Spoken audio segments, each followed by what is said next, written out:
नमस्कार साथियों, मैं मनीष विवाल आप सभी का आपके अपने चैनल में तहे दिल से स्वागत और अभिनंदन करता हूं। आज हम लोग पढ़ रहे हैं कक्षा 11 की अर्थशास्त्र और अर्थशास्त्र का पढ़ रहे हैं अध्याय 2 भारतीय अर्थव्यवस्था 1950 से 1990 और आज है भैया उसका लास्ट और द फाइनल लेक्चर नंबर 9। चलिए जानते हैं कि आज हमें क्या पढ़ना है। आज हम चर्चा करेंगे व्यापार नीति की, जिसमें आता है आयात प्रतिस्थापन, इसको भी मैं समझाऊंगा क्या होता है। फिर बात करेंगे औद्योगिक विकास पर नीतियों का प्रभाव, जो औद्योगिक विकास हुआ उस पर जो नीतियां आई हैं, जो व्यापार नीति आई है उसका क्या क्या प्रभाव होता है वो सब चर्चा करेंगे। चलिए शुरू करते हैं आज के लेक्चर को। व्यापार नीति या आयात प्रतिस्थापन जिसे कहा जाता है। देखिए सबसे पहले तो अपन लोग इस बात को समझ चुके हैं लास्ट के लेक्चर्स में आयात और निर्यात क्या होता है। आयात का मतलब होता है जो भी सामान आपने विदेशों से मंगवाया हो अपनी आपूर्ति के लिए, अपनी सप्लाई के लिए, वो सामान क्या कहलाते हैं? आयात कहलाते हैं। और जो सामान आपने दूसरे देशों में बेचे हों, ठीक है ना, उनको क्या कहा जाता है? निर्यात कहा जाता है। ये अब आयात और निर्यात तो क्लियर है सर, पर ये आयात प्रतिस्थापन क्या होता है? देखिए प्रतिस्थापन का मतलब होता है सब्स्टिट्यूशन। क्या होता है? सब्स्टिट्यूशन। आप लोगों को पता नहीं याद है या नहीं है, पर आप लोगों ने क्लास 9th में या 10th में मैथ्स में एक मेथड पढ़ा होगा, जैसा कि वो यहाँ पे कुछ डिजिट होती है, यहाँ पे डिजिट होती है, यहाँ पे डिजिट होती है, यहाँ पे, ठीक है। फिर एक को क्या है? कॉमन कर लिया जाता है, ठीक है। एक को कॉमन कर दिया जाता है, इसकी जगह पे वो दूसरे रख दिए जाते हैं नंबर, और फिर एक से एक को कट जाता है। मतलब प्रतिस्थापन का मतलब है एक के स्थान पर दूसरे को लगा दिया जाए, ठीक है, सब्स्टिट्यूट कर दिया जाता है। आपने क्रिकेट टीम में देखा होगा कि आज इस खिलाड़ी की जगह वो खिलाड़ी खिलाया जाएगा, मतलब आज एक्स की जगह कौन खेलेगा? वाई खेलेगा। तो इनको क्या कर दिया गया? सब्स्टिट्यूट कर दिया गया। मुझसे पूछा गया सर चाय पियेंगे या कॉफी पियेंगे? मैंने बोला चाय पियेंगे सर। तो फिर बोला चाय तो नहीं है सर, कॉफी चल जाएगा। मैं चल जाएगी, अपने तो दिक्कत तो किसी में भी नहीं है, ठीक है ना। तो वहां पे क्या कर दिया गया? चाय को सब्स्टिट्यूट कर दिया गया कॉफी के लिए, ठीक है भाई, कॉफी आ जाएगी, चाय को हटा दिया जाए। तो उसी प्रकार से क्या कहा गया? आयात प्रतिस्थापन करने की कोशिश करी गई है कि हमारा जो आयात है ना उसको कम से कम करें और उसकी जगह पर हमें क्या लेकर के लाना चाहिए? निर्यात लेकर के आना चाहिए, मतलब हम ज्यादा से ज्यादा एक्सपोर्ट करें। आयात प्रतिस्थापन की नीति में यही नीति आती है कि जिन वस्तुओं का हम लोग उत्पादन कर सकते हैं, खुद भारत उत्पादन कर सकता है, उनका खुद भारत उत्पादन करे और ज्यादा से ज्यादा सामान निर्यात करने की कोशिश करे। आयात कम से कम हो, तभी भारत फायदे में चलेगा। चलिए और जानते हैं किताब की भाषा। भारत द्वारा अपनाई गई औद्योगिक नीति और व्यापार नीति से घनिष्ठ रूप से संबंध थी। देखिए अब भारत ने एक तो अपनाई औद्योगिक नीति, ठीक है, जिसमें हम लोगों ने जो प्रस्ताव था 1956 वाला वो पढ़ा, और अब हम आज पढ़ रहे हैं व्यापार नीति। तो भारत ने जो औद्योगिक नीति अपनाई थी उसी से जो व्यापार नीति है उसमें घनिष्ठ रूप से संबंध था, ठीक है। घनिष्ठ रूप से मतलब बहुत ही क्लोज रिलेशन आपको क्या है देखने को मिलेगा औद्योगिक नीति और व्यापार नीति में। भैया व्यापार का अर्थ क्या होता है? व्यापार का अर्थ यही तो है ना कि भैया जब आप वस्तुओं का, सेवाओं का आदान प्रदान कर रहे हैं, ये व्यापार है। व्यापार दो व्यक्तियों के बीच में भी हो सकता है, दो राज्यों के बीच में भी हो सकता है, दो देशों के बीच में भी हो सकता है।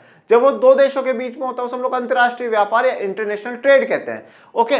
तो यहाँ पे जो व्यापार है, अब व्यापार की नीति किस प्रकार से, मतलब आप सामान खरीद रहे हैं और बेच रहे हैं। तो खरीद रहे हैं, बेच रहे हैं, वो कैसे पॉसिबल हो पाएगा? जब आपके ज्यादा से ज्यादा जो उद्योग है वो ज्यादा से ज्यादा उत्पादन करेंगे तभी तो आप बेच पाओगे। तो आपकी व्यापार की ऐसी नीतियां होनी चाहिए जो कि उद्योगों को फायदा दे। तो औद्योगिक जो नीति है और व्यापार नीति दोनों में क्या होगा? घनिष्ठ संबंध देखने को मिलेगा। प्रथम 7 पंचवर्षीय योजनाओं में व्यापार की विशेषता अंतर्मुखी व्यापार नीति थी। तकनीकी रूप से इस नीति को आयात प्रतिस्थापन कहा जाता है। देखिए अब शुरुआत की जो 7 पंचवर्षीय योजना देखेंगे तो अंतर्मुखी व्यापार नीति थी। अंतर्मुखी व्यापार नीति का मतलब ये होता है कि हमारी जो इकोनॉमी थी, जो हमारी अर्थव्यवस्था थी, वो क्लोज थी बच्चों। क्लोज होने का अर्थ ये था कि बाहर से हम किसी कंपनी को यहाँ पर एंटर नहीं करने देंगे, ठीक है। बाहर का कम से कम सामान हम लोग मंगवाएंगे, ठीक है। बाहर से हम कम से कम सामान मंगवाएंगे, जो आयात है वो क्या करेंगे? कम से कम करेंगे, और उसकी जगह हम खुद उत्पादन करेंगे, और ज्यादा हुआ तो हम निर्यात भी कर देंगे, ओके, हम निर्यात भी कर देंगे। ये बिल्कुल एक उस प्रकार से है जैसा कि आपने पृथ्वी के लिए ओजोन लेयर का नाम सुना होगा। ओजोन लेयर सूरज से जो पराबैंगनी किरणें होती है, उन पराबैंगनी किरणों को पृथ्वी में नहीं आने देता है, ठीक है। सूरज पराबैंगनी किरणें पृथ्वी में नहीं जाने, सॉरी ओजोन जो है पराबैंगनी किरणें पृथ्वी में नहीं जाने देता है। तो वो यहां पर भी वही सीन है, बाहर से कंपनियों को आने के लिए भी रोका गया है। और अब हमारे यहाँ पृथ्वी से जो खराब गैस है वो तो वायुमंडल में जा ही रही है ना, वो तो जा ही रही है। इसी प्रकार से भारत सरकार ने यही सोचा था कि हम आने नहीं देंगे, पर हम चाहे बेचना चाहे तो बेच सकते हैं। तो अंतर्मुखी व्यापार का मतलब ये हो गया कि आप क्लोज्ड इकोनॉमी में, आपकी इकोनॉमी बिल्कुल बंद है, आपकी अर्थव्यवस्था बिल्कुल बंद है, आप किसी बाहर की कंपनी को नहीं आने दे रहे हो, आप माल बेचने के लिए तैयार हो पर आप किसी का खरीदोगे नहीं। इसी को क्या कहा गया कि आयात प्रतिस्थापन, कि आप आयात की जगह खुद ही क्या करें, सामान निर्माण करें। इसका उद्देश्य क्या था? आयात प्रतिस्थापन का उद्देश्य क्या था? आयात के बदले घरेलू उत्पादन द्वारा पूर्ति करना। इसका मुख्य उद्देश्य यही था कि आयात का बदले जो हम लोग इंपोर्ट कर रहे हैं, जो हम मंगवा रहे हैं, उसकी जगह घरेलू उत्पादन द्वारा पूर्ति कर ली जाए। घरेलू उत्पादन के द्वारा हम हमारी सप्लाई जो है वो कंप्लीट कर लें, ठीक है। मतलब घर की जो इंडस्ट्रीज है, घर की जो उद्योग है, वही क्या करे, ज्यादा उत्पादन करो और इतना उत्पादन करें कि जितनी हमारी डिमांड से, देश के उपभोक्ताओं की जितनी डिमांड से, एटलीस्ट वो डिमांड तो फुलफिल हो ही जाए। और अगर एक्स्ट्रा उत्पादन वो करते हैं तो फिर हम दुनिया को वो उत्पादन बेच भी देंगे। जैसे उदाहरण देता हूं, विदेश में निर्मित वाहनों का आयात करने के स्थान पर उन्हें भारत में ही निर्मित करने के लिए उद्योगों को प्रोत्साहित किया जाए। तो विदेश में निर्मित अगर कोई वाहन है, ठीक है, कोई भी व्हीकल है, अगर हम उन व्हीकलों को मंगाए, उससे अच्छा ये है ना कि हम क्या करें, भारत खुद ही जो वाहन निर्मित करने वाली कंपनियां हैं उनको प्रोत्साहन करें कि भाई आप क्या करिए, वाहन को निर्मित करिए, आप ज्यादा आप वाहन बनाइए। इस नीति के अनुसार सरकार ने विदेशी प्रतिस्पर्धा से घरेलू उद्योगों की रक्षा की है। अब देखिए, अब मुझे आप एक बात बताइए, ये पृथ्वी थी, ये अपनी ओजोन दीदी है। कौन है? ओजोन दीदी। ओजोन दीदी क्या कर रही है? सूरज की जो पराबैंगनी किरणें उनको आने से रोक रही है, ठीक है। और ये पराबैंगनी किरणें अगर यहाँ पर पृथ्वी पर नहीं आ रही है, ठीक है, अगर जैसे मान लीजिए ये पराबैंगनी किरणें, ये मैं हूं, अगर ये पराबैंगनी किरणें आती है तो क्या होगा, मुझे अलग अलग प्रकार के रोग हो सकते हैं, ठीक है, त्वचा का रोग और अलग अलग प्रकार के जो रोग है, मतलब जो अल्ट्रावायलेट रेज आती है उनसे, मतलब कैंसर जैसे भी रोग हो सकते हैं। तो ये रोग अगर यहाँ पे व्यक्ति जो है, ठीक है, जो पूरे हम लोग जितने भी अपन सब पृथ्वी पर अपन सभी रहते हैं, उन सबको वो रोग होंगे। तो उनसे क्या हो रहा है, बचाया जा रहा है, संरक्षित कर रहा है। हमें कौन बचा रही है? ओजोन जो लेयर है ये बचा रही है। एक तरीके से ये ओजोन लेयर किस लिए बनी है? हमें संरक्षित करने के लिए, हमें बचाने के लिए, खराब जो किरणें आ रही है सूरज से, उन किरणों से बचाने के लिए, ठीक है ना, इन गलत किरणों से बचाने के लिए ओजोन लेयर है। उसी प्रकार से सरकार ने ये जो इकोनॉमी को, अर्थव्यवस्था को बंद करा है कि बाहर से कोई भी नहीं आएगा। क्यों नहीं आए? क्योंकि जो हमारे देश के जो घरेलू उत्पादक हैं, ठीक है, उनको बचाने के लिए, जो घरेलू उत्पादक है, घरेलू उद्योग जो है, उनकी रक्षा करने के लिए। क्यों? क्योंकि ये अंदर आ जाएंगे। अब ये जो कंपनियां अंदर आ रही हैं, ये कंपनियां भैया बहुराष्ट्रीय कंपनियां हैं, ये एमएनसीज है, बहुराष्ट्रीय कंपनियां, मल्टीनेशनल कंपनीज है, जिनके पता नहीं कितने ही देशों में ऑफिसेज है, कितने देशों में उनके उद्योग लगे हुए हैं। अब इनके पास खूब पैसा है, खूब पैसा है, बेहतर टेक्नोलॉजी, बेहतर खूब पैसा है। ये जब यहां पर एंटर कर जाएंगे, ये जब यहां पर एंटर कर जाएंगे तो इनके पास ना तो इतनी पूंजी है, ठीक है ना, और नहीं इतनी प्रौद्योगिकी। तो ये लोग तो बिल्कुल क्या हो जाएंगे, खत्म हो जाएंगे।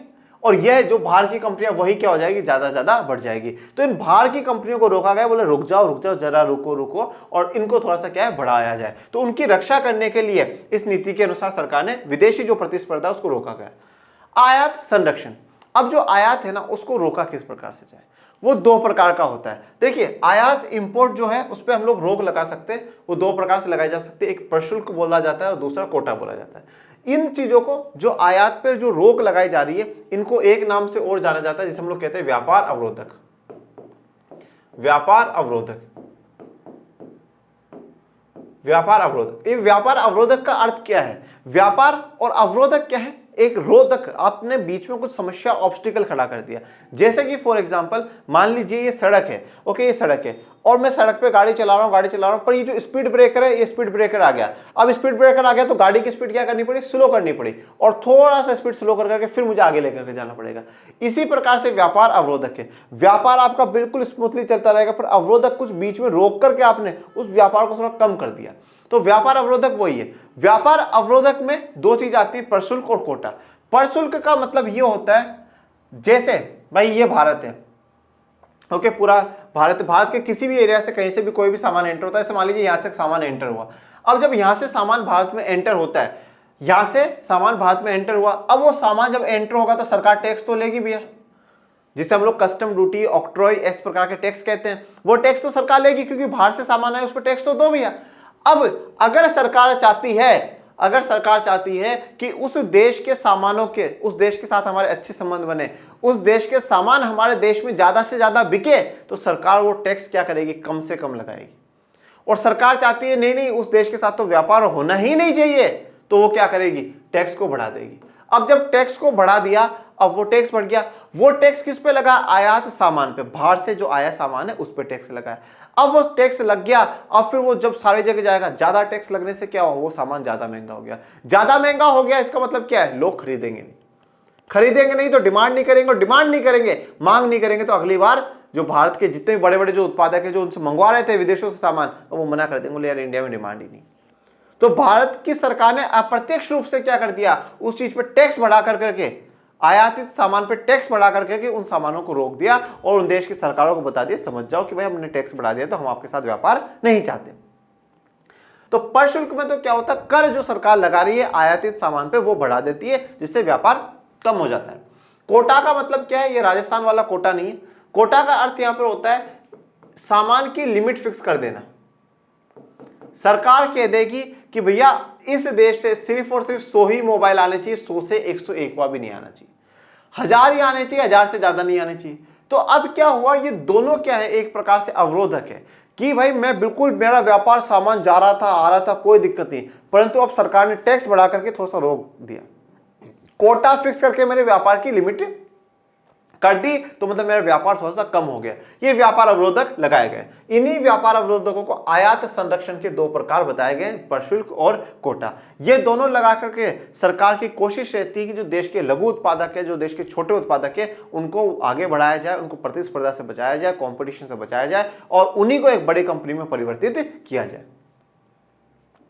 प्रशुल्क आयातित वस्तुओं पर लगाया गया कर है। आयातित जो वस्तुएं हैं, जितने भी सामान आपने मंगवाए हैं, उन पे लगाया गया जो कर है उसको कहते हैं प्रशुल्क। इसको इंग्लिश में टैरिफ कहा जाता है और इसको इंग्लिश में कोटा ही कहा जाएगा।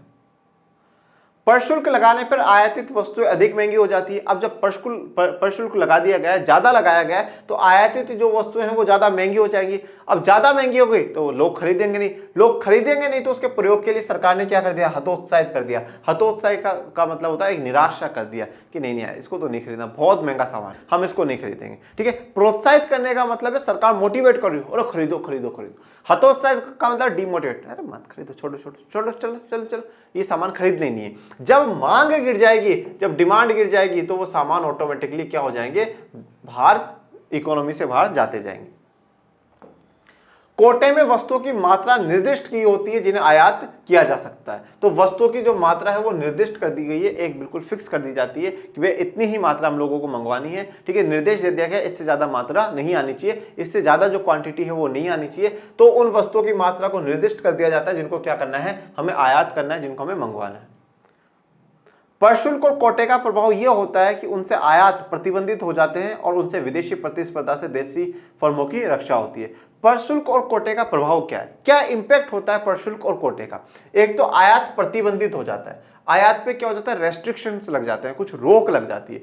दूसरा, उनमें विदेशी प्रतिस्पर्धा से देशी फर्मों की रक्षा होती है। अब जब आपने आयात लगा दिया, आप बाहर का सामान नहीं आने दे रहे हो, आयात पे आपने प्रशुल्क लगाया, कोटा लगाया, जब आप बाहर का सामान नहीं आने दे रहे हो, तो इससे क्या हो रहा है, जो देश की फर्में हैं, देश की जो कंपनियां हैं, उनकी रक्षा होती है। वो अपना सामान बना सकती है और अपने सामान को बेच सकती है और खूब लाभ कमा करके एक बड़ी कंपनी में परिवर्तित हो सकती है। संरक्षण की नीति इस धारणा पर आधारित थी कि विकासशील देशों के उद्योग अधिक विकसित देशों द्वारा उत्पादित वस्तुओं से प्रतिस्पर्धा करने में स्थिति में नहीं है। अब ये जो संरक्षण की जो नीति अपनाई गई है, ये जो व्यापार अवरोधक सरकार ने लगा करके रखे, अंतर्मुखी व्यापार नीति सरकार ने अपनाई कि भैया देश के अंदर ही ज्यादा उत्पादन हो जाए, क्लोज्ड इकोनॉमी जिसे मैं कहता हूं, बंद अर्थव्यवस्था जो सरकार ने रखी, इस नीति के पीछे क्या माइंडसेट सरकार का रहा था? वो माइंडसेट ये रहा था, विकासशील जो देशों के उद्योग है वो अधिक विकसित देशों द्वारा उत्पादित वस्तुओं से प्रतिस्पर्धा करने की स्थिति में नहीं है, वो कंपटीशन करने की अभी स्थिति में नहीं है। क्यों? क्योंकि जो विकसित देश है उनके पास बेहतर पूंजी है, उनके पास बेहतर प्रौद्योगिकी है, और वहां की जो कंपनियां हैं उनके पास भी बेहतर पूंजी और बेहतर प्रौद्योगिकी है। और हमारे देश का 200 सालों तक तो बिल्कुल जैसे मच्छर एक इंसान का खून चूसता है, उस प्रकार से अंग्रेज हमारी अर्थव्यवस्था को चूस करके चले गए, हमारी अर्थव्यवस्था को पूरा चूस करके चले गए। और अब एटलीस्ट जब अब भारत आजाद हुआ है, भारत के लोगों में कि हाथों में जब डोर आई है तो कम से कम उन उद्योगपतियों को, उन लोगों को उठाया तो जाए वापस से, उनको फिर से अपने पैरों पे तो खड़ा किया जाए, और उन पैरों पे खड़ा करने के लिए सरकार का संरक्षण देना जरूरी है। यह माना जाता है कि यदि घरेलू उद्योगों का संरक्षण किया जाता था तो समय के साथ वे प्रतिस्पर्धा करना भी सीख लेंगे, ठीक है। और यह माना गया कि अगर अब भी हम लोग घरेलू उद्योगों का संरक्षण कर लेंगे, ठीक है, तो वो आने वाले समय में प्रतिस्पर्धा करना भी सीख लेंगे, कॉम्पिटिशन करना भी सीख जाएंगे। हमारे योजनाकारों को भी यह आशंका थी कि यदि आयातों पर प्रतिबंध लगाया जाता था तो विलासिता की वस्तु के आयात पर विदेशी मुद्रा खर्च होने की संभावना बढ़ जाती है। देखिए, अब योजनाकारों को यह आशंका थी कि अगर आयातों पर प्रतिबंध लगाया जाता, ठीक है, अगर हम जो आयात कर रहे हैं उस पर ज्यादा प्रतिबंध लगाया जाता तो जो विलासिता की वस्तुओं के आयात पर विदेशी मुद्रा खर्च होने की संभावना बढ़ जाती। अगर हम लोग आयात पे प्रतिबंध नहीं लगाते, ठीक है, तो जो विलासिता की, जो सुख समृद्धि वाली जो वस्तुएं हैं उन पे विदेशी मुद्रा खर्च करने की संभावना बढ़ जाती है। 1980 के दशक के मध्य तक निर्यात संवर्धन पर कोई गंभीर विचार नहीं किया गया। देखिए, 1980 के दौर तक सिर्फ और सिर्फ आयात प्रतिस्थापन पर जोर दिया गया। आयात प्रतिस्थापन मतलब हम हमारे देश में उत्पादन खुद करें, खुद खाएं, मस्त रहे। 1980 के दौर तक निर्यात संवर्धन पर कोई गंभीर विचार नहीं है कि हमें एक्सपोर्ट में भी वृद्धि करनी है, हमें बाहर विदेशों को भी ज्यादा बेचना है। पर दूसरी बात, एक बात ये भी देख लीजिएगा कि अगर आप दूसरे लोगों से, दूसरे देशों से नहीं खरीद रहे हो तो फिर दूसरे देश आपसे क्यों खरीदेंगे, ठीक है। अगर आप ही दूसरे देशों से नहीं खरीद रहे तो फिर आपसे दूसरे देश क्यों खरीदेंगे। तो ये वो वाला सही सीन है भाई, आप मुझसे बात नहीं करते हो, हाँ, जब मैं आपसे बात करता हूं तो आप मुझसे बात नहीं करते हो, और फिर जब आप बात करना चाहो तो हो मैं बिल्कुल आपके सम्मान में खड़ा हो जाऊं, आपसे बात करूं, नॉट पॉसिबल, नॉट पॉसिबल, बिल्कुल भी ये बात पॉसिबल नहीं हो सकती। तो यहां पर अभी तक आयात प्रतिस्थापन पे फोकस किया गया था, निर्यात संवर्धन पे नहीं कि हम ज्यादा से ज्यादा माल बाहर बेचें। तो 1980 तक इस पर कोई गंभीर विचार नहीं हुआ, पर उसके बाद धीरे धीरे विचार होगा, और विचार इतना होगा कि 1991 में बिल्कुल पॉलिसियां ही बदल दी जाएंगी। अब औद्योगिक विकास पर नीतियों का प्रभाव। औद्योगिक विकास पर नीतियों का प्रभाव, अब ये जो नीतियां बन रखी थी आयात प्रतिस्थापन वाली, व्यापार नीतियां, इनका औद्योगिक विकास पर क्या प्रभाव पड़ा वो जानते हैं। प्रथम 7 पंचवर्षीय योजनाओं के दौरान भारत के औद्योगिक क्षेत्र की उपलब्धियां वस्तुतः उल्लेखनीय रही है, मतलब तारीफदायक रही है। तो शुरुआत की जो 7 पंचवर्षीय योजना है थोड़ा ठीक ठाक कह सकते हैं, ज्यादा भी बढ़िया नहीं रही, ठीक है, पर उपलब्धियां ठीक रही है। औद्योगिक क्षेत्र द्वारा प्रदत्त जीडीपी का अनुपात 1950 से 51 में 13% था, बढ़कर 1990-91 में 24.6% हो गया था। तो 1950 से 51 में जीडीपी में जो उद्योगों का कंट्रीब्यूशन था, योगदान था, वो 13% था। 40 साल बाद वो 24.6% हो गया, मतलब 11% वो बढ़ चुका था। जीडीपी से उद्योगों में हिस्सेदारी में बढ़ोतरी विकास का एक महत्वपूर्ण सूचक था।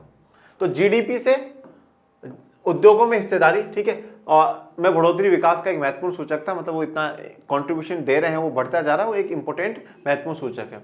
इस अवधि के दौरान औद्योगिक क्षेत्र की 6% वार्षिक संवर्धी दर प्रशंसनीय थी, मतलब हर साल 6% वार्षिक संवर्धी हो रही है, मतलब हर साल 6% बढ़ता ही जा रहा है।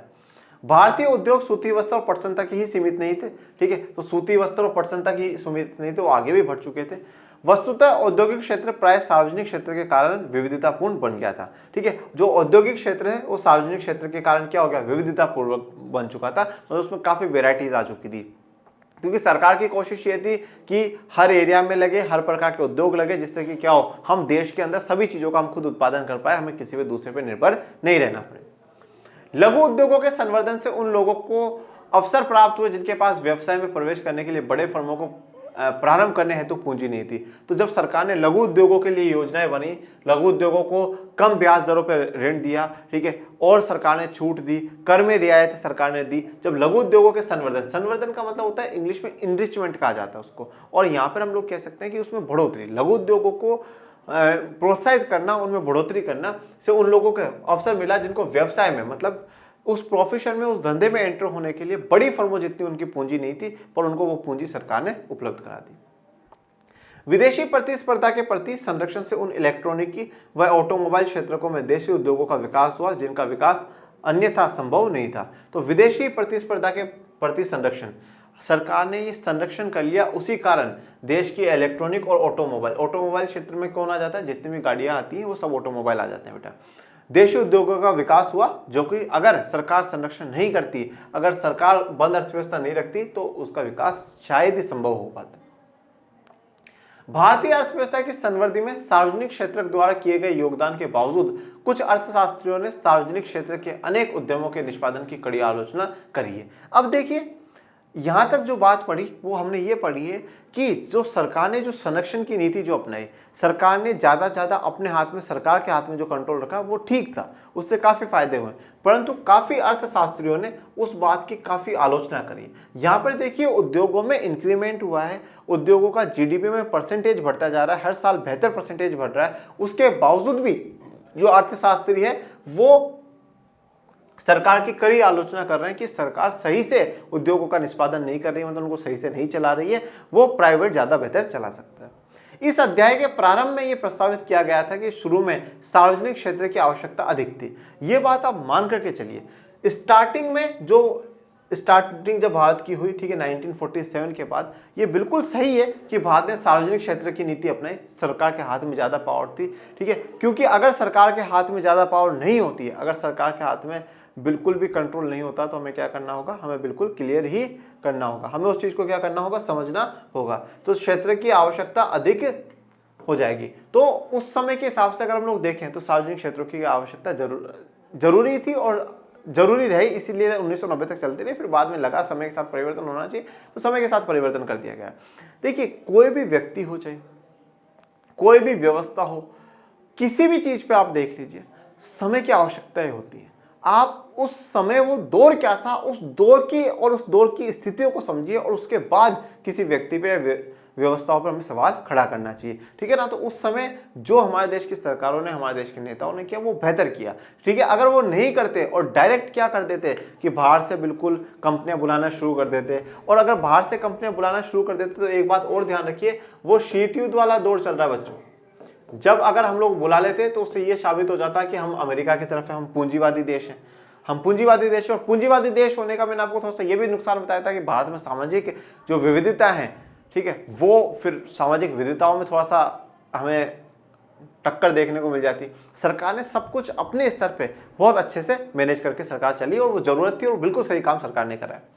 अब ये व्यापक रूप से स्वीकार किया गया है कि सरकारी उद्यमों ने कुछ वस्तुओं और सेवाओं का उत्पादन प्राय उन पर एकाधिकार रखते हुए जारी रखा जिनकी कोई आवश्यकता नहीं थी।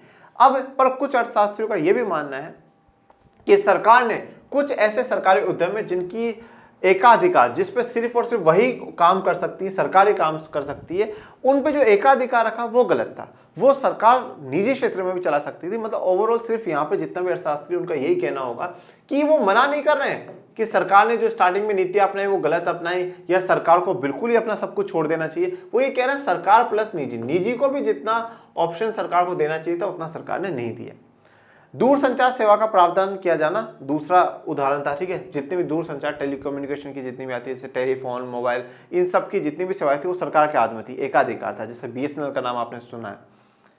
इस उद्योग को सार्वजनिक क्षेत्र में आरक्षण प्रदान किया गया, जबकि देखा गया कि निजी क्षेत्र के फर्म भी उपलब्ध करा सकते हैं, ठीक है। तो ऐसे बहुत से उद्योग थे जिनको क्या है, आरक्षण प्रदान किया गया। आरक्षण प्रदान करने का मतलब क्या है, वो सरकार के एकाधिकार में, उनको सरकार ही चलाएगी, उनको प्राइवेट वाले तो बिल्कुल भी नहीं सोच सकते। तो काफी ऐसी चीजें जहां पे निजी क्षेत्र के फर्म भी चला सकते हैं, सरकार ही क्यों। 1990 के दशक के अंत तक भी प्रतिस्पर्धा न होने के कारण व्यक्ति को टेलीफोन कनेक्शन लेने में लंबे समय तक प्रतीक्षा करनी पड़ती थी। अब देखो क्या है कि सरकार का एकमात्र BSNL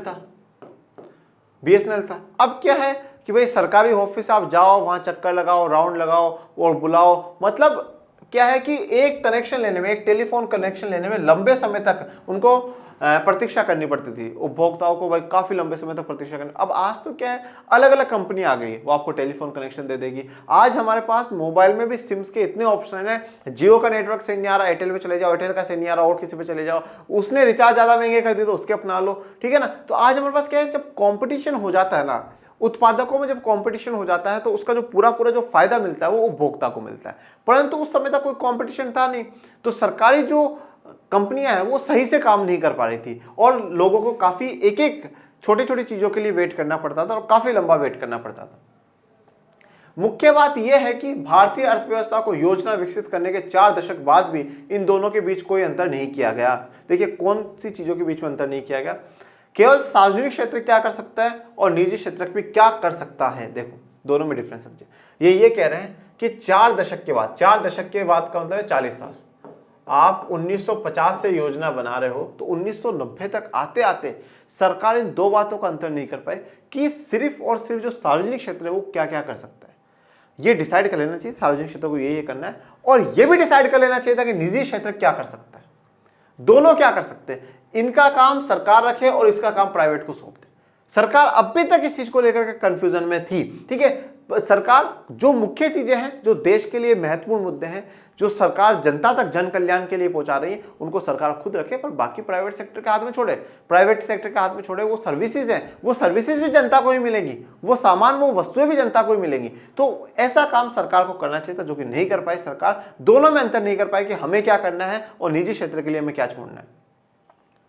कुछ विद्वानों ने यह तर्क दिया है कि राज्य को उन क्षेत्रों से हट जाना चाहिए जिनमें निजी क्षेत्र कार्य कर सकते हैं। तो कुछ विद्वानों ने, कुछ अर्थशास्त्रियों को यह मानना था, जहां जहां पे कोई सा भी सेक्टर हो, चाहे वो टेलीफोन का हो, चाहे और कोई हो, जहां जहां पे निजी क्षेत्र काम कर सकता है, वहां पे सरकार को अपना जो रोल है वो हटा लेना चाहिए। सरकार टैक्स ले, सरकार उन फर्मों पर, उन उद्योगों पर निगरानी रखे, परंतु अपना जो सरकार उत्पादन कर रही है वो बंद कर दे, सरकार पीछे हो जाए और निजी क्षेत्रों को पूर्ण रूप से वहां पर आजादी सरकार दे।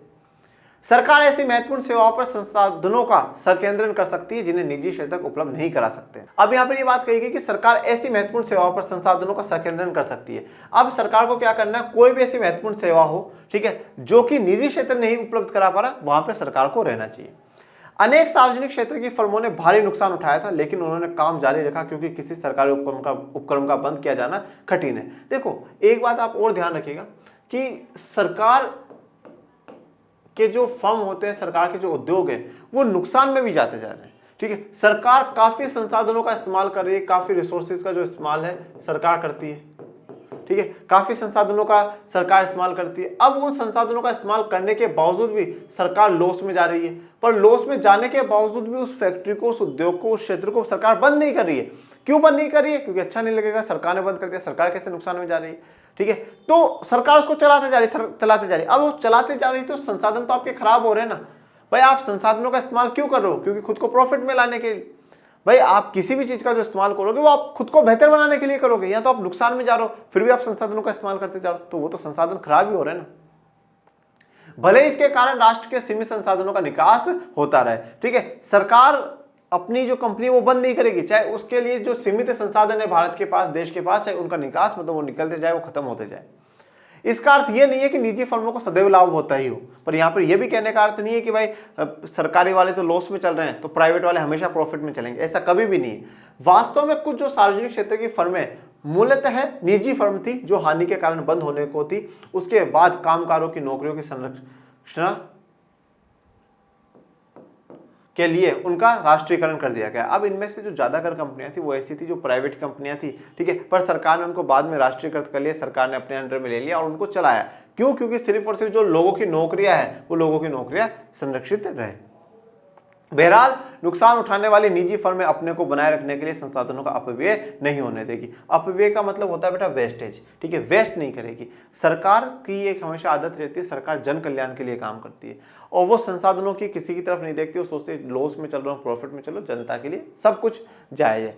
परंतु प्राइवेट कंपनी लॉस हो रहा है, एक हद तक लॉस को भुगतेगी, उसके बाद बंद कर देगी कंपनी। वो फालतू में संसाधनों को वेस्ट नहीं करेगी, भाई ये भी सामान खराब कर दो, ये भी खराब कर दो, देखा जाएगा, नहीं। वो एक लॉस पर आने के बाद वो कंपनी बंद कर देंगे, पर संसाधनों को खराब नहीं करेंगे। किसी उद्योग को शुरू करने के लिए आवश्यक लाइसेंस का कुछ औद्योगिक घरानों द्वारा दुरुपयोग भी किया गया। अब देखिए, जो सरकार ने जो नीतियां बनाई थी, उन नीतियों की समस्या, पहली समस्या तो हम लोगों ने देखा कि कंपटीशन नहीं था, तो लोगों को काफी वेट करना पड़ा। दूसरी समस्या आप ये देख सकते हैं कि संसाधनों का सरकार क्या कर रही थी, गलत प्रयोग कर रही थी, संसाधनों को निकास खत्म करने में सरकार का योगदान रहा। तीसरा आप कह सकते हैं कि जो लाइसेंस परमिट वाली व्यवस्था सरकार ने चलाई थी, उसमें जो बड़े घराने हैं, जो बड़े उद्योगपति है, वो क्या कर रहे हैं, दुरुपयोग कर रहे थे। बड़े उद्योगपति नए फर्म शुरू करने के लिए नहीं बल्कि नए प्रतिस्पर्धियों को रोकने के लिए लाइसेंस प्राप्त कर लेते थे। देखिए अब क्या है, जो बड़े बड़े उद्योगपति है तो अब उनका सरकार में भी कनेक्शन है, किसी मंत्री को जानते होंगे, किसी मुख्यमंत्री को, किसी सरकार में किसी पद पर बैठे व्यक्ति को जानते होंगे, तो वो आसानी से क्या है वहां से लाइसेंस लिया और अपना काम करना शुरू कर दिया। वो ज्यादा से ज्यादा लाइसेंस इसलिए नहीं ले रहे कि हम ज्यादा से ज्यादा उत्पादन कर लें, वो इसलिए ले रहे हैं कि भाई हम आ जाएंगे तो कोई दूसरा नहीं आ जाए। इंडिया में से भी कोई व्यक्ति, कोई छोटा उद्योगपति, छोटा व्यापारी खड़ा होकर के हमारे कंपटीशन में ना है। तो वो फर्म शुरू करने के लिए नहीं, वो फर्म करेंगे शुरू, नाम मात्र की करेंगे, ज्यादा उत्पादन नहीं करेंगे, पर वो फर्म शुरू करने के लिए नहीं, मुख्यतः नए प्रतिस्पर्धियों को आने से रोक रहे हैं। परमिट लाइसेंस राज के अत्यधिक नियमन के कारण कुछ फर्मों कार्यकुशल नहीं बन पाई। अब देखिए, परमिट जो लाइसेंस राज था, उस लाइसेंस राज में इतने सरकार ने नियम डाल दिए कि जो कुछ फर्में हैं ना, वो कार्यकुशल नहीं बन पाए, मतलब वो अच्छे से वो काम नहीं कर पाए। कुछ काम करने के लिए निकली, कुछ आइडिया आया, फिर पता चला ये आइडिया तो सरकार के पास है, सरकार ही कराएगी, हम लोग कुछ भी नहीं कर सकते। मतलब वो ज्यादा बेटर नहीं बन पाए, वो ज्यादा अच्छे से नहीं बन पाए। उद्योगपति अपने उत्पादन के विषय में विचार करने की अपेक्षा लाइसेंस प्राप्त करने की कोशिश में और संबंधित मंत्रालयों में लॉबी बनाने में समय व्यतीत करते थे। अब उद्योगपति है ना, उत्पादन के विषय में नहीं सोचता था कि उत्पादन कितना करना है, क्या करना है, कैसे करना, नहीं। सबसे पहले तो वो लाइसेंस प्राप्त करने में लगा हुआ था, लाइसेंस मिल जाए, कैसे भी करके पहले लाइसेंस तो मिले, ये सब बात की बात है। और लॉबी बनाने में, लॉबी बनाने का मतलब ये हो जाता है कि भैया कोई भी जो सरकार है, उसका कोई मंत्रालय, कहीं पर भी आप अपना एक स्थान बनाने की कोशिश कर रहे हो उसकी समिति में। लॉबी एक तरीके से ऐसा ग्रुप होता है लोगों का जो सरकार को सुझाव देता हो, सरकार की नीतियों को प्रभावित करता हो, ऐसा ग्रुप जो है वो लॉबी है। तो लॉबी बनाने में समय ज्यादा व्यतीत करते थे, उत्पादन के बारे में नहीं सोच रहे। विदेशी प्रतिस्पर्धा से संरक्षण की आलोचना भी इस आधार पर भी की जा रही है कि यह उस स्थिति के बाद भी जारी रहा जब यह सिद्ध हो चुका था कि इसके लाभ के स्थान पर नुकसान अधिक होगा। विदेशी प्रतिस्पर्धा से संरक्षण, इसकी आलोचना इस आधार पर भी करी जाती है कि जब सरकार को महसूस हो गया था कि इसका फायदा कम और नुकसान ज्यादा होगा, फिर भी सरकार इस नीति को चलाए जा रही है। जब पता चल रहा है कि नहीं, हम बाहर के जब कॉम्पिटिटर्स को नहीं बुला रहे हैं, तो हमारे वाले जो उत्पादक है वो अच्छा काम नहीं कर रहे हैं, और अच्छा काम जब वो नहीं कर रहे हैं, उसके बार बार में सरकार नुकसान में जाते जा रही, फिर भी सरकार जो इकोनॉमी है, अर्थव्यवस्था, उसको खुला नहीं कर रही, ओपन नहीं कर रही। आयातों पर प्रतिबंधों के कारण भारतीय उपभोक्ताओं को उन वस्तुओं को खरीदना पड़ता था जिनका उत्पादन भारतीय उत्पादक करते थे। अब आयातों पर प्रतिबंध लगा दिया कि भाई प्रशुल्क बढ़ा दिया तो बाहर से सामान आना बंद हो गया, कोटा लगा दिया, इतने से ज्यादा सामान नहीं आएगा। तो आयातों पर प्रतिबंध के कारण जो भारतीय उपभोक्ता है उनको सिर्फ और सिर्फ वही वस्तुएं खरीदने को मिलती थी जो कि भारतीय उत्पादक बना रहे हैं। आपने क्लास 10th में वैश्वीकरण वाला चैप्टर पढ़ा होगा, ठीक है। अब वैश्वीकरण के कारण क्या हुआ था कि हमारे पास अलग अलग कंपनियों के अलग अलग सामान होते हैं, तो अब हर कंपनी ये चाहती है कि हम कस्टमर को, उपभोक्ता को बेस्ट चीज दे और कम से कम प्राइस में दे। कम से कम प्राइस में देंगे तो भी उपभोक्ता खुश, और अच्छी चीज देंगे तो और भी खुश हो जाएगा।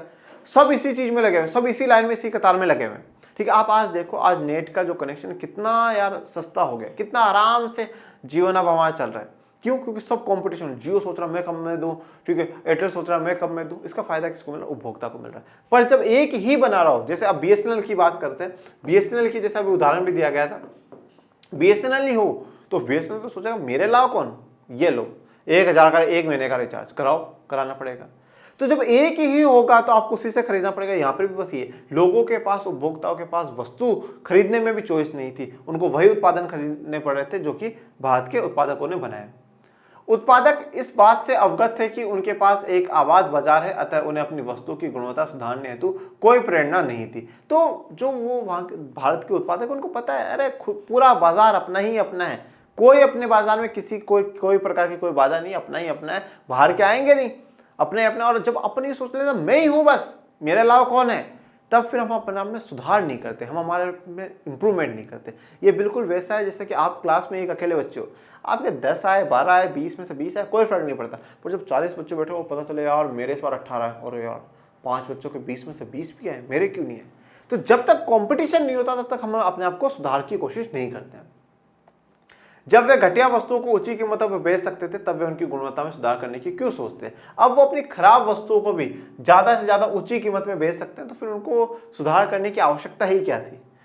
आयातों की प्रतिस्पर्धा ने हमारे उत्पादकों को और अधिक दक्ष बनाने को बाध्य किया था। तो जो आयातों की जो प्रतिस्पर्धा थी, ठीक है ना, ने हमारे उत्पादकों को और अधिक दक्ष बनाने को बाध्य करा। अब जब हमने आयात हमारे देश में करना शुरू करा, ये सारी जो कहानी वो 1991 के बाद की है, जब हमने हमारी इकोनॉमी को खोला, बाहर से सामान आया, बाहर से कंपनी आना शुरू हुई, तो अब उसने हमारे जो उत्पादक है उनको अधिक दक्ष, मतलब अधिक एफिशिएंट बनाने का, ज्यादा बेहतर काम करने वाला बनाने को बाध्य कर दिया। क्योंकि उनको पता है कि पहले तो हम अकेले थे, ठीक था, पर अब ये कंपनी भी, वो कंपनी भी, वो कंपनी भी, अगर हमें मार्केट में बने रहना है तो हमें इन कंपनियों को टक्कर देनी होगी, हमें इन कंपनियों से आगे निकलना होगा, और हमें हमारी जो क्वालिटी है वो सुधारनी होगी।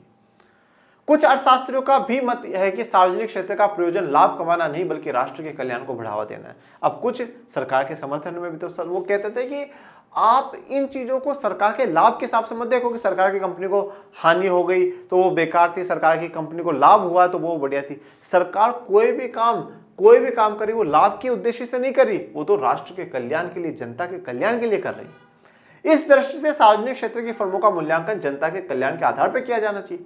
वो काम ही जनता के कल्याण के लिए कर रही है तो फिर आप लाभ और हानि क्यों ला रहे हो? भाई सरकार ने समाजवादी विचार के अनुसार काम करा, क्यों? क्योंकि जनता का कल्याण हो। फ्री सेवाएं कुछ दे रही है, क्यों? जनता का कल्याण हो। आज भी काफी राज्यों में फ्री दवाएं मिलती है, क्यों? क्योंकि जनता का कल्याण हो। गरीब से गरीब व्यक्ति को भी दवाएं मिल सके, वो जनता के कल्याण के लिए तो काम कर रही है, वो लाभ कमाने के लिए थोड़ी कर रही है। उनका मूल्यांकन उनके द्वारा कमाए गए लाभों के आधार पर नहीं किया जाना चाहिए। तो सरकार को कितना लाभ हुआ या कितनी हानि, इस आधार पर कभी भी सरकार की कंपनियों का मूल्यांकन, इवैल्यूएशन नहीं होना चाहिए।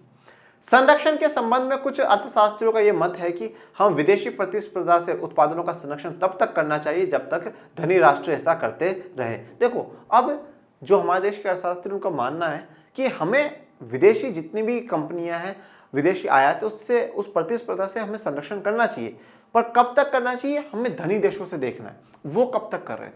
वो जब तक कर रहे थे हमें भी तब तक करना चाहिए। भाई उनके अर्थव्यवस्था यहां से यहां पहुंच गई, फिर उन्होंने उन व्यापार अवरोधकों को हटा दिया, तो अब हमें भी हटा देना चाहिए।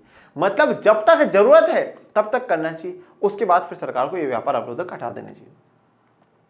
इन सभी विरोधों के कारण अर्थशास्त्रियों ने हमारी नीति में परिवर्तन करने का आग्रह किया। ठीक है, ये सभी जो अलग अलग प्रकार के जो विरोध हुए, सरकार की आलोचना हुई आयात प्रतिस्थापन को लेकर के कि भाई सरकार कंपटीशन को नहीं बढ़ा रही है, सरकार लाइसेंस में जो बड़े घराने हैं वो उसका ज़्यादा दुरुपयोग कर रहे हैं, लॉबी में ज़्यादा समय बिताने की कोशिश कर रहे हैं, ऐसे अनेक जो कारक अभी तक हम लोगों ने पढ़े, उन सब विरोधों के कारण अर्थशास्त्रियों ने जो नीति चल रही थी उस नीति में परिवर्तन करने का आग्रह करा कि अब ये जो नीति उसमें परिवर्तन होना चाहिए। अन्य समस्याओं सहित इस समस्या के कारण सरकार ने 1991 में नई आर्थिक नीति अपनाई। तो नई आर्थिक नीति प्रारंभ करी, जिसे हम लोग क्या कहते हैं, न्यू इकोनॉमिक पॉलिसी। ठीक है, नई आर्थिक नीति 1991 में कहते हैं, जो कि है उदारीकरण, निजीकरण, वैश्वीकरण, जिसे एलपीजी शॉर्ट में कहा जाता है। इस एलपीजी के ऊपर ही पूरा नेक्स्ट चैप्टर है, वो नेक्स्ट चैप्टर हम लोग पढ़ेंगे। जो बच्चे ये कह रहे हैं कि सर सांख्यिकी पढ़ा दीजिए, तो बच्चों पहले मैं वो चैप्टर खत्म करूंगा, क्योंकि पहला, दूसरा और तीसरा तीनों एक साथ जुड़े हुए हैं। तो 9-10 लेक्चर्स इसमें जाएंगे, तो वो लेक्चर्स कंप्लीट कर करके ही अपन सांख्यिकी की तरफ सोचेंगे। आप चिंतित ना हो, मैं सभी कुछ करा दूंगा, बस आप जैसा कराता जा रहा हूँ वैसा करते जाइएगा। तो चलिए, आज जो हमारा एक और चैप्टर है वो एक चैप्टर और पूरा कंप्लीट हो गया है अर्थशास्त्र में। ठीक है, आप पढ़ते रहे, ज़्यादा से ज़्यादा लाइक, शेयर, सब्सक्राइब करें और आगे बढ़ते रहे। मिलेंगे नेक्स्ट लेक्चर में, तब तक के लिए थैंक यू सो मच। जय हिंद, जय भारत।